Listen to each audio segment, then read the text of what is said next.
What up, world? Y'all ready? You tuned into June. Scary videos, scary games. Let's get to it.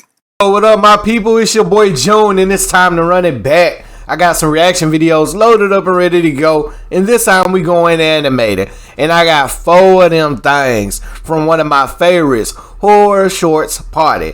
Now this right here, full food delivery horror stories. I clicked on it because on the side I be making money with some DoorDash. You know, it's a little good money. You know, you get paid every Monday, so I like that too. I ain't know that at first. But anyway, if y'all new to the channel, I'ma say what I always say. If you dig the content by the end of the video or in the middle or whenever, go ahead and hit that sub button. Don't forget to hit the notification bell. They right next to each other anyway. If you've been rocking with me since day one, don't forget to hit that like button. And please, if you guys know any other content creators out there to be pumping out these short horror films, let me know. Drop it in the comments. I check it out. I give you a shout out. So on, so on. Alright? But anyway, let's get started with this. Alright, let's jump into it. Back when I was in community college, I worked at this pizza place that was basically in the middle of nowhere. It was located in a strip mall at the side of a highway in a pretty rural area, and there were just people dotted around the surrounded area that the store never quite went out of business. But since we hardly made any money, we operated a skeleton crew at all hours, and especially late at night. Sometimes it would just be 2 people in the store, me and one other guy. One would make the pies, and the other would drive them out to the customers. It wasn't always a perfect system, but we managed. I gotta sneeze, but I'm gonna try my best to hold it in, alright? Wednesday or Thursday nights, simply because of how quiet it was. You worked a Wednesday or Thursday late shift, and but then prices be like classic pizza 10, special 12, tropical pizza. What's that like? Pineapple 13, I don't know why I'm looking at the menu like I can order it or something. I'm just checking it out, cause you know, my Papa John's, they be gouging, bruh. Got paid to sit around on your butt and talk trash with your coworker. You'd maybe get 1 or 2 calls. That's a big ass Nothing register. Stressful, and that was that. Just look like a tombstone. But this one night, we get a call almost bang on 11 p.m., a half hour before closing. Any other time, we might actually be kind of angry, but it was just way too out of the ordinary for us to even be mad. Like, I think it was legit the first time we'd ever gotten a call that late. Now, at the time, my coworker is out in his car having a quick smoke before we start our clean down, so I'm all on my own when I hear the phone. Is that a cigarette or a blunt? It kind of like part of me was like, just don't answer it, dude. Wood till black and mild, wood till wine, curiosity baby. got the best of me. Most of the families in the county work their farms, so they go to bed pretty early in the evening, so who was calling so late? When I pick up, I don't recognize the voice on the end. Given the nature of the job, I pretty much know everyone who calls, along with exactly what they're going to order. But still, it's not entirely unusual that we get someone new calling. But what was really unusual was how this guy's order differed from most others, not to mention how he was acting in general. So right off the bat, I can tell there's something not quite right with the guy. His voice was super raspy, like he lived in a whiskey still and smoked Marlboros for breakfast. And I know it's about to be a weird call when the first thing he asks for is a hamburger. I'm like, sir, this is a pizza place. I can read you our menu if you'd like. Which was no problem. We only had like 6 different pizzas with a couple of... Hey, real quick, man. I remember when I worked at a major gaming retailer, rhymes with pain op. But, man, folks used to stay calling and trying to prank us, bro. I just used to play along with them. The craziest calls I used to get, folks used to call and ask us at a gaming retailer, do we sell condoms? And I'd be like, yeah, what size you need? Extra small? Like, dudes, like, really be reaching out there, man. And this shit don't even be funny. Of sides. Then I say extra small and they say, all he wants is hamburger meat. I'm assuming he meant on a pizza, since we did actually do a cheeseburger pizza at the time, so I asked some clarification. But no, this guy doesn't want a pizza. He just wants hamburger meat. Raw hamburger meat. I don't even know if I'm allowed to sell raw hamburger meat. Like, I know you can eat raw hamburger meat. Like, I'm pretty sure that's what steak tartare is, but I figured there had to be some kind of food hygiene law against it. I asked my coworker, who was way too blazed to give me a solid answer, so I gave the guy an honest answer and tell him I'm not even sure I'm allowed to sell him raw hamburger. The guy started begging and pleading so hard that I was actually speechless for a moment. He sounded like he was fiending for it, so bad that it was actually kind of creepy. I'm even less sure about the whole thing by that point, but after the guy on the phone offers a handsome tip, I make an executive decision and decided to go ahead with the sale. Yeah, that boy put that money in and he's like, shit, yeah. Well, I suppose this is my thing. I considered the $10 retail worth of hamburger meat into a plastic carton, plugged this guy's address into my navigation system, then began the drive out to his house. I've been making I'm like, my guy, you gotta come to me. County You want that? 18 You already creepy time. with the shit. I'm not saying I knew the place like the back of my hand, but I'd certainly never seen this guy's house before. I didn't even know that old place was there. It was some old farmhouse at the end of a long dirt road, and it looked like it was falling apart. It would have made a great haunted house, and all I could think as my headlights suddenly lit the whole place up was that it was like the start of a horror movie or something. But yet you dumb proceed. pizza boy, doomed to die in the film's intro that introduced whatever crazed killer or monstrous creature that was the movie's main feature. I park up, walk up the old rickety porch, and since there was no sign of a doorbell, I just knock on this guy's door. When he answers, he actually looks pretty normal. Like That's you'd normal? expect some Shit, decrepit what old town witch you live to answer in, the man? door to a house like that. Not a guy in a sweater vest who looked like the dad of all dads. That shit look like the Amityville As I'm Horror handing House. over the bag of hamburger meat, I can't resist asking him why he'd ordered raw hamburger and not an actual menu item. I figured he's going to grill it at home or whatever, so I frame my question as such. But the guy just smiles, shakes his head, and tells me he's going to eat it raw. I must have completely failed to hide the look of disgusted confusion on my face, because the guy then launches into this big speech about the benefits of eating raw meat. I mean, he talked a lot of science terms that I didn't understand, but he seemed to know what he was talking about, and it actually weirdly put me at ease for a second as he fished around his wallet for a tip. He hands me $11 in crumpled ones, and as Shit, I count thought them, that was a hundo. I'm like, thanks, man. That's really generous. You drove out there for $11 at the end of your shift, man. You Just could in have kept time to that, see bro. the guy crack the lid on the plastic container of meat, bring it up to his nose, and take a long, deep sniff of what was inside. The way he acted wasn't like this wholesome, smells yummy kind of happy. It seemed straight up perverse. I'm just watching, trying not to freak out, as the smell of the meat seems to legit turn him on. After he huffs it, he shudders, eyes rolling in their sockets before Hey, he them gets some this creepy ass glazed look eyes, in them. though. And all I'm thinking is, this is my cue to leave. I awkwardly thank the guy, just happy to get off of his property.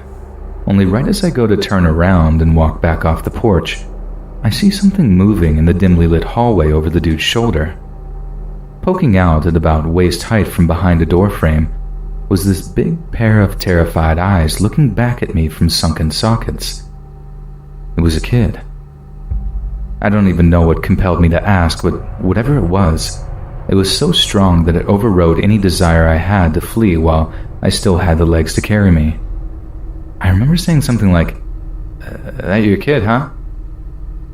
Instead of giving me this big smile or waxing lyrical about what a proud dad they were, something that would have suited his wholesome sweater vest dad look, he suddenly looks furious.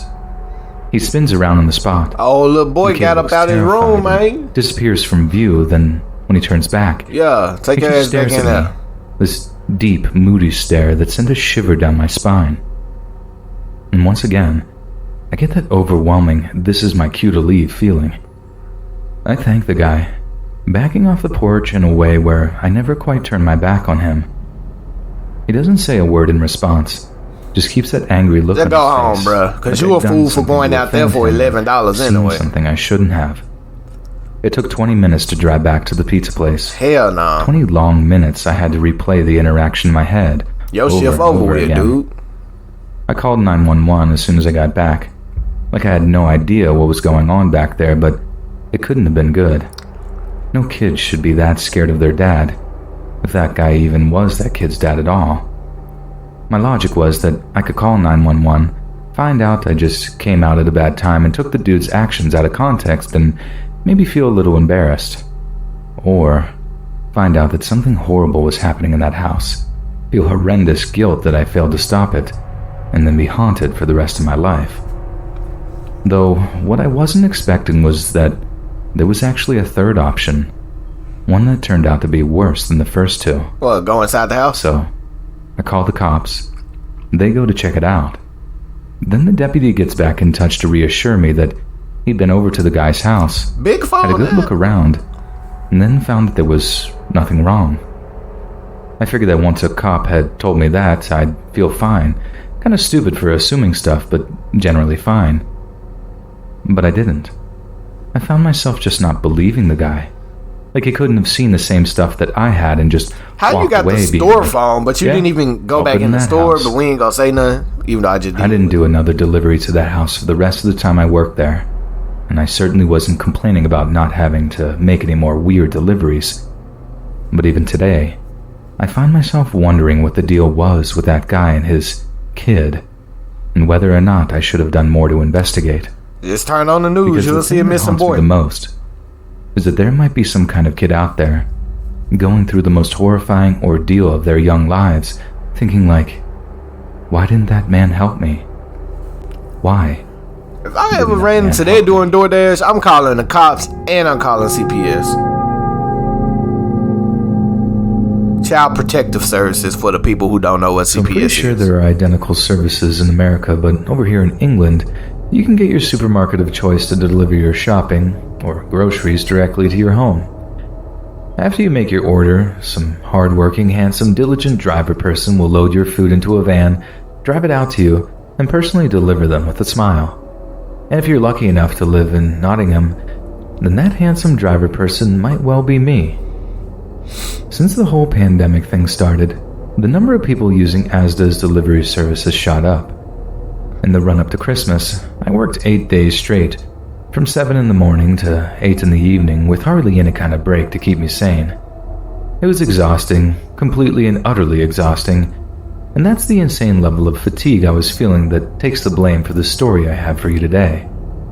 So, as I'm making quite a large he about to delivery fall one asleep night, at the wheel. the roads are pretty Exactly. quiet. He's See like blue leaning flashing with it. lights in my rearview mirror. I give it a few seconds and the lights are still behind me, so obviously I pull over with further instructions. It's about then that I realize that it's not a normal looking police car. It's unmarked. What just this headlights? plain looking Renault Clio, and the guy that got out of the driver's side was wearing just regular Oh civilian my God. clothes. Took that junk. I lower my window to see the guy flashing a Hell an no. ID at me. You got me. But he's wearing a face mask for COVID, so it's not like I can see who it actually Yeah, is. but you anyway. know, a police officer ain't gonna just like When the no guy bones. says drug squad and asks for my driver's license, Drunk squad. I obviously comply.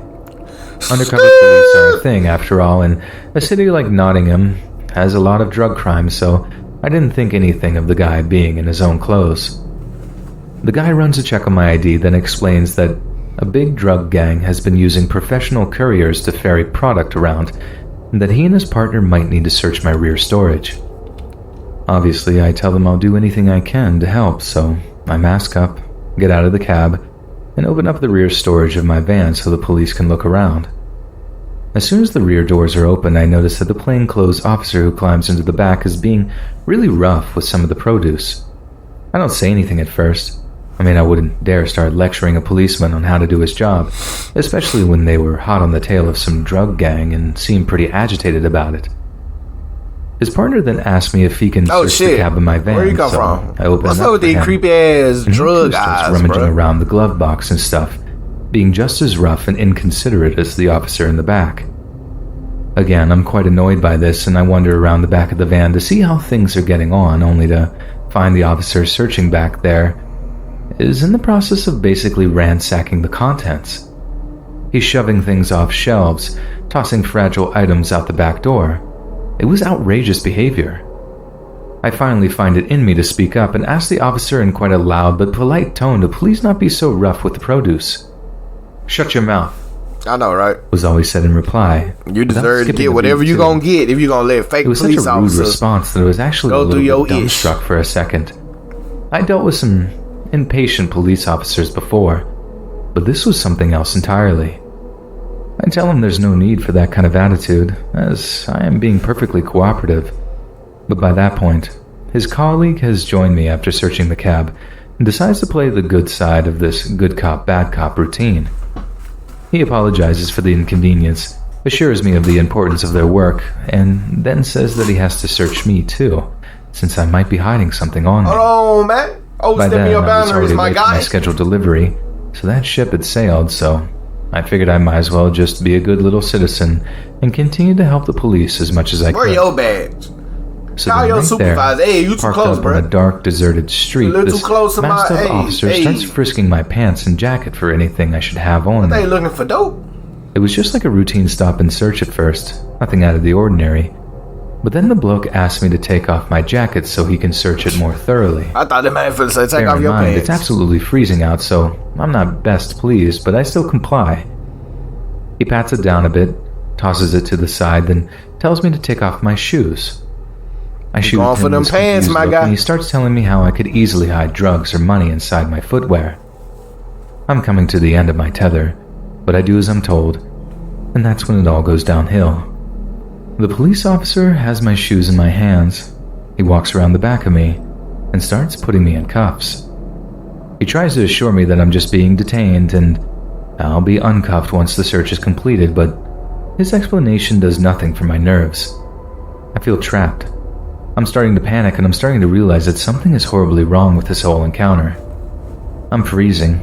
I got no shoes on. This police officer is leaning me back towards the van, and I'm just on the verge of kicking off. Then right as I say something about getting their badge numbers to make a complaint, the officer escorting me back towards the van shoves me to the ground and says something like, "Were you bollocks, mate?" What? I couldn't believe what was happening. Or maybe it was just that I didn't want to believe what was happening. It's really your Because fault, as though, I man. get dragged back to my feet by an You ain't got officer no spider who has sense, suddenly bro. lost all airs of professionalism, it dawns on me that these two policemen aren't exactly who they say they are. And that's when the raw fear kicked in. Like I said, I'm handcuffed, freezing and shoeless, completely at these blokes' mercy, and to make matters worse, they start asking me questions that they're not liking the answers to. They start asking me where the money is, and I don't realize what they're asking for at first. And as if they still thought I was some kind of drug courier or something to that effect, I'm telling them that I don't know what they're talking about, that it's all online these days and there's no cash in the van. They responded by throwing me into the refrigerated rear storage unit, threatening to lock the doors behind them. Now, most delivery drivers who have these kinds of cold storage have the means to unlock the door, should they ever get trapped inside. But I'm handcuffed and my jacket with the keys in it is just lying at the side of the road. If they'd shut the doors on me, I might not be around to tell this story. I beg them not to shut the doors, and I know how pathetic I must have sounded because they just responded by bursting out laughing at me, mimicking my pleading in a horrifying display of cruelty and viciousness. They responded by pulling me out of the unit, me hitting the tarmac so hard I think I dislocated my shoulder, before absolutely kicking the life out of me as I was laying there groaning. I It was hands down the most it's really your terrifying few fault to minutes be of my honest, my life. guy. And now that I look back on it, I think that's exactly what they wanted. You deserve to get your I mean, ass why kicked. rob a bloody So now you know supermarket better. delivery truck? But now every time I'm police not officer exactly a pull him farm over, he gonna be bank car, nervous. He am gonna I? be asking for badge numbers They weren't before they even superblokes ask him. either. So a question. The one I spoke to the most had this way about him, really made me think he was a legit policeman, you know? So why target me? Simple. Because they knew I could be easily intimidated. I was a soft target, one that they could just toy with to get their rocks off. They could just pull over some bloke in a Beamer, take Bro, off his them cap, not or police maybe an officers. What electrical are you truck or talking something about? if they wanted to make some money.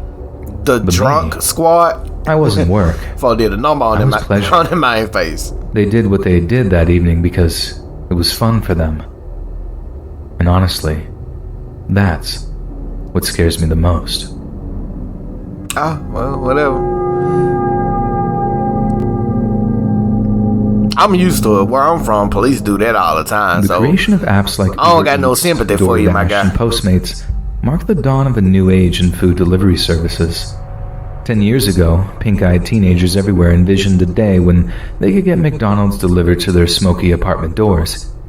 Yet now, what was nothing more than a Munchies-induced fantasy has become a concrete reality, creating Is that new an means Indian of girl? employment as well I ain't as never seen satisfying anybody do any appetites type all of, over the country.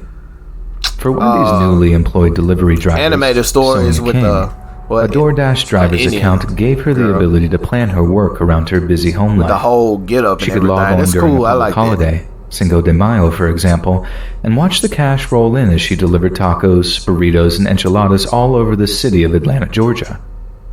But little did Sonia ATL. know Oh, that the first job of you the know I'm day from Memphis. would be her last, making easy money, and would pimping involve hoes, a and brush with serious death trick. that left her shaken Or and making easy traumatized. money, pimping hoes and style. The 31-year-old mother of four was making a routine delivery at the time of the incident. And They hadn't ain't driving all up on the previously encountered grass. any kind of trouble while she No was on the respect. job. You get no But on that particular and occasion, you get a zero. she got out of her car, grabbed the food delivery from her passenger seat, only to find herself face to face with a man by the name of Rick Painter.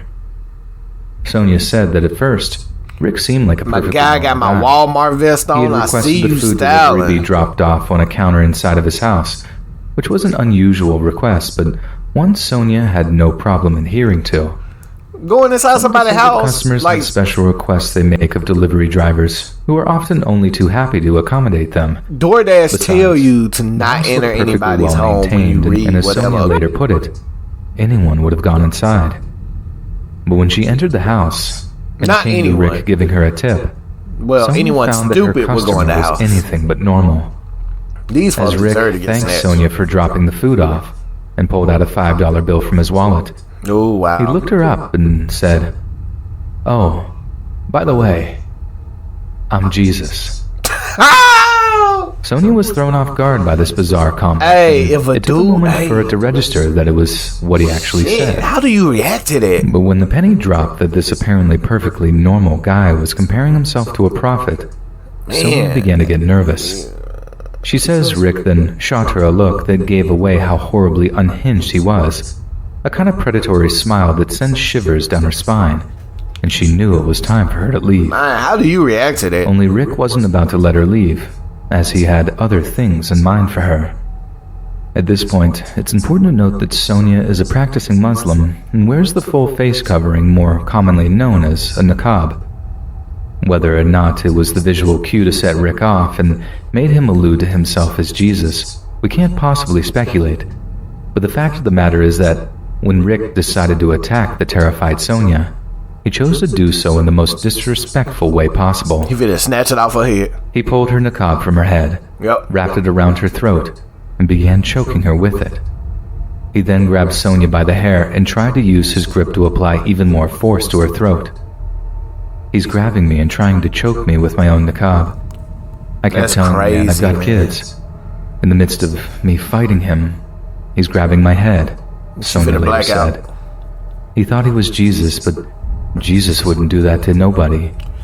I was just rolling around and trying to pry off certain fingers, but he would not let my hair go. Damn, she finna die. I stuck my finger in his eye. Oh, okay. He I would not thought let she my was. hair I go. thought this finna be It the was end of the definitely about story. to be a murder, and it was going to be me. As Sonia fought for her life, she found she was able to get a grip of her car keys and began using them to jab them into Rick Painter's face over and over again. Hit that boy in the I eye. didn't It's want to stab instant. anybody, she insisted. He But gonna I had to instantly do it lose that because I belt. kept seeing my kids flashing before my eyes, and I kept seeing my husband and thinking, I gotta get out of this house so I can go home to my family. She must got some dull ass Time and keys. time again, the Damn, sharp ends never of Sonia's mind. car keys ripped into Rick's flesh. His mugshot photo shows him some seriously horrifying injuries. Hit that man in the inflicted eye by once or Sonia. twice. Most likely They once. look incredibly painful Grip and must have instantly been go be agony gone. to endure at the time of the Hit the attack. man but in the eye. disturbingly, Rick seemed to react in a completely different way to what we might expect. Instead of yelling or growling in pain as he was being repeatedly stabbed in the face, Rick began to make noises that turned Sonia's blood to ice. It sounded like he was enjoying it. He on The that pain was doing less shit. than wholesome things for him. Rick let out a long, just on slow drugs, groan right? before mumbling. On that milk, on that this feels acid, good. on that crack. Somehow, You can't feel Sonia shit. managed to pry a couple of Rick's fingers free from her hair before slipping out from her Should've niqab still in a hit way him in that both the allowed eyes, her a blinded window of niggas. escape. Then she She can get out bolted back then. to her car, gunned the engine, and drove away from her unexpected brush with death as quickly as she could. It's almost a miracle that she was able to do so with nothing but cuts and bruises. And if her attacker had put a little more planning and precision into the ambush, there's only a slim chance Sonia would have walked out alive. Not long after the attack, Rick Painter was arrested by the Atlanta Police Department, and his detention kicked off legal proceedings that ended in him being given a 2-year prison sentence on charges of false imprisonment and misdemeanor battery. Sonia might have gotten some small measure of justice from the attack, but knowing Rick will be back on the ain't streets in that just 2 slick years attempted is something murder, that though? terrifies her. I've become very distant with a lot of people It that would I have been love a now. homicide if she I don't ain't had trust them people. keys in her pocket. I expect the worst to happen, she said. The scary thing is, the harrowing experience that Sonia endured isn't all that rare, as attacks on food delivery drivers have been steadily rising over the past 5 years or so. Delivery drivers in London are finding that their distinctive Uber Eats branded bags and waterproofs are making them a target for robberies. In several violent instances, drivers were knocked off their bikes or mopeds, either by flying kicks or by being hit by a car, before a gang descends on them to relieve the injured party of their valuables. The scale of the problem is hard to assess because police forces don't yet gather statistics on it, and the companies themselves don't publish any. Sonia King personally thinks that DoorDash should do more to protect its 400,000 couriers, such as I mean, background when I checks to do identify that, most of all my with criminal customers, records. because of the pandemic, most of Rick all my Painter customers had been ask in me and out of prison for to other drop it off violent on their offenses. porch, take a And picture of it, Sonia and says then that if leave. she'd I'm known not that, interacting with she people. Like, wouldn't why have been would so her, why quick would to she take go in the the damn job. house She for a also $5 complains tip? that after the attack, she wasn't able to speak to anyone from the San Francisco company. She could only email them, and that it was 3 days before anyone actually called to check on her. I almost died, and this is the way they treat me, she added. It was just disgusting. It's your fault. You went in DoorDash the house. says it sincerely regrets the handling of Sonia's case. Get off my That they take the DoorDash, man. safety of their DoorDash drivers the truth, extremely bro. seriously and do not tolerate any form of harassment or inappropriate behavior. DoorDash added that it has now introduced a free occupational accident insurance policy for all of its U.S. drivers, but for some, the move is too little, too late. But despite all we do to ensure the safety and security of our fellow man, what we can't prevent is certain individuals' twisted desire to hunt and hurt perfectly innocent people. You just People gotta who have abuse common the sense when you're ever-growing doing it, service man. economy to prey on those desperate to make a living. People like that will always find a way to slip through the net. And the horrifying fact is that no matter what we do, we'll never be If completely I'm safe. delivering a matter DoorDash where we are and the or person what try to come we're doing. directly to my car, I'm telling them to bag up. Now, I'm not saying bag up because you might be a killer. I'm using some type of, So, I had nice, this part-time job when I was in high verbiage school, when I working say as a whatever pizza I need to delivery say, driver for a but large pizza chain. like, don't walk I up saw on my some car, pretty my wild guy. stuff on the job, but Let me come to only your one thing that doorstep, actually like seriously the creeped me instructions out. told me to do. Drop it out. I'm boom, boom, making this boom. routine delivery to some Now, innocuous some people looking house. come to the when door the when guy I'm walking up answers to the the door, but they don't he be just like sort of opening the grabs door the like pizza, dude right here. They'll throws a just fistful of open ones it in my up, then face I'll sit and the bag down. slams the Then when I door walk behind away, they open up the door and get it. At first, I'm just So- like, rude. But then when I count the money, I find that not only has this guy not given me enough for his 20-inch meat lovers, but he's not even bothered to tip me. I'd been burned once or twice before when it came to my count, and the difference ended up coming out of my wages, so Yeah, that I was might have not died about to let that nonsense happen a third time. I ended up banging on the guy's door for like a solid 5 minutes before he answered. Like I could see him moving around behind the frosted glass panel, but totally ignoring my knocking. In the end, I lose my temper and say something like, "Hey man, don't try and finesse me out of money. I don't want to have to call the cops, but I will." Boom. Those were the magic words. He comes right up to the front door and opens it up. Looking like All the Keanu way, Reeves. maybe a third of the way open. This guy is saying sorry a whole lot. Like almost too much. He's all pale, he's sweating, his hands are shaking as he passes me out a 20, just laying the sorry the whole time. I'm just thinking, what's this guy's problem? But then I catch a glimpse of something in the hallway behind the guy. Damn, that's like the Suddenly same I got house from the first idea story what the guy's with, deal with the was. little boy. There's a dark red stain on the wooden floor, maybe the size of a manhole cover, and next to it are what look like all kinds of different cleaning products. I take one quick look at that, then at the guy, and he just slams the door in my face. I'm back in my car and Bruh, it's speeding like back to the nobody in place none of these faster than stories you is can getting no say F sleep that. because these eyes As is soon red as as I hell. get there, I call the cops. As it turned out, I had legit interrupted this guy cleaning up a murder. And from what I heard, the guy was having an affair with a high school girl that was like 30 years his junior. She's over at his place while his wife is out of town. Orders pizza at some point. Then before it even arrives, the guy kills her because she's threatening to ruin his marriage or something. He had no clue that she'd ordered the pie, panics when I show up at the door, and that's how he got caught. Bro, you just never should have went to the story, door. guys. Or I would have yelled through the door like, didn't nobody Craziest order a part isn't pizza? so much the whole murderous Wrong infidelity address. thing. It's that before she was murdered, this girl unwittingly kicked off a chain of events that would catch her own killer. I had to go to court a bunch of times too, since I was basically the case's star witness. Damn, they got It was so Keanu freaky Reeves. seeing that guy looking at me when I talked to the No prosecutor. Matrix 4. He literally killed a girl with his own hands. And there he was, giving me death stares. Like I said, I've seen some wild stuff working pizza delivery, but only one thing that gave me nightmares. That guy's eyes. Just look like regular drunk eyes to me.